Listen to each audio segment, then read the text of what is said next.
Carly Flanagan really couldn't appreciate what accounted for modern art these days. She stared at the canvas in front of her, keeping her expression blank. There were several splotches of color, as if the artist had flicked his paintbrush at it haphazardly. The price tag was in the 4 figures. She suppressed a sigh and moved on to the next painting, which was more of the same. She didn't know why she'd agreed to sponsor the exhibition. That wasn't true. She knew exactly why. Her younger sister Zita had asked her to. The problem was, Zita was too kind-hearted, and people took advantage of her. As soon as they discovered she was Carly's sister, the requests started coming, and Zita could never say no. Carly needed to start vetting some of Zita's requests, if she could find the time. Taking a glass of sparkling water from a passing waiter, she moved to the next piece. She didn't check her watch, but figured she had about another hour before she could gracefully depart. It looks like someone vomited on the canvas. The deep voice was close to her ear, and Carly looked up. He wore a dark brown pinstriped suit that molded to his body, the jacket accentuating his broad shoulders. It was an odd choice for an exhibition opening where most people were wearing tuxedos and evening dresses. Her gaze reached his face. He was around her age, late 20s, early 30s, and his longish black hair had been smoothed back, with the occasional hair resisting the gel. Carly met his eyes, green, clear, and with a definite spark of mischief in them. Her heart stuttered, and she refocused to recall what he had said. "Art is in the eye of the beholder," she replied, losing her fight not to smile at him. She had to be careful. She'd learned early in this business not to trust what people said.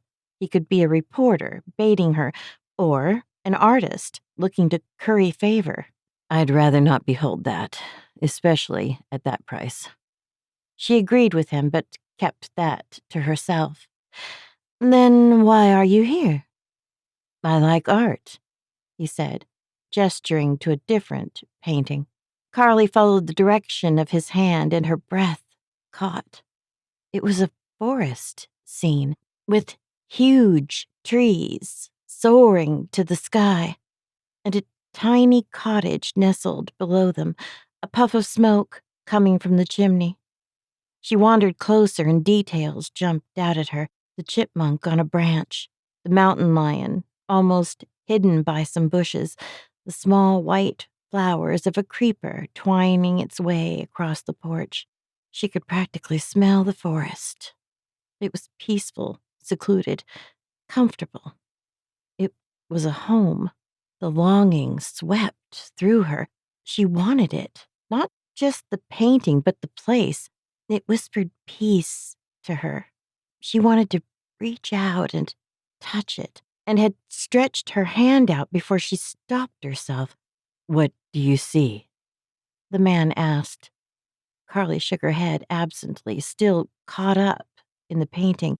"Not see," she said. "Feel." She blinked and snapped out of her trance. Would he judge her? The man's eyes were guarded. He raised his eyebrow and nodded for her to continue.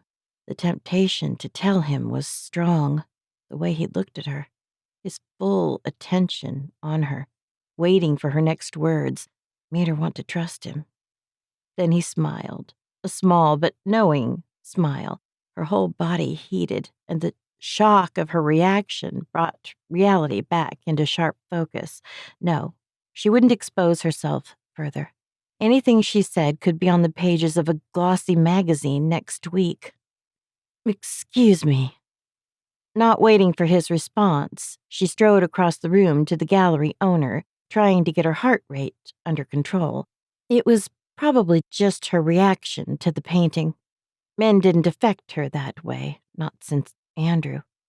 She shook her head. She'd put him behind her.